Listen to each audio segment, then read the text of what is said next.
আসসালামু আলাইকুম। এটা আমার টিকিট পাখি, মোট 6 পিস আছে। প্যারেন্টস 6 পিস প্যারেন্টস আছে। তো একজন ঘর খুলছে, হঠাৎ করে এসে এখানে খাইতে লাগছে। আর বাকিগুলা কোথায় কোথায় থাকে সারাদিন ঠিক নেই। একদম সন্ধ্যার সময় আসবে, এসে ঘরে উঠবে। সারাদিন এজার ওজার বিভিন্ন জায়গায় ঘুরে বেড়ায় এরা। এদের মানে সারাদিন খোঁজ পাওয়াই জুলুম। দুই একটা বাসায় থাকে আর কি।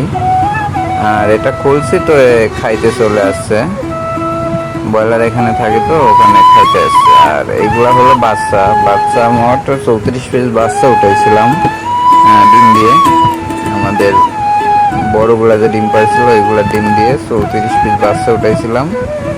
তার মধ্যে 21 পিস সেল হয়ে গেছে, মানে আশেপাশে এলাকাতে 21 পিস সেল করে দিছি।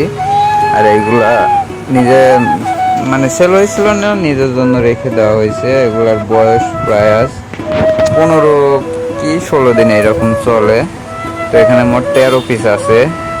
একটা শুধু হোয়াইট আছে। আসলে হোয়াইট অনেকগুলোই উঠছিল। হোয়াইট গুলা চাহিদা বেশি থাকায় সবগুলা হোয়াইট নিয়ে গেছে। আর একটা আমি রেখে দিছি, কারণ আমার প্যারেন্টস একটা হোয়াইট আছে। একটা হোয়াইটের জন্য 8-10টা খানিক হোয়াইট বাচ্চা হয়েছিল আর কি।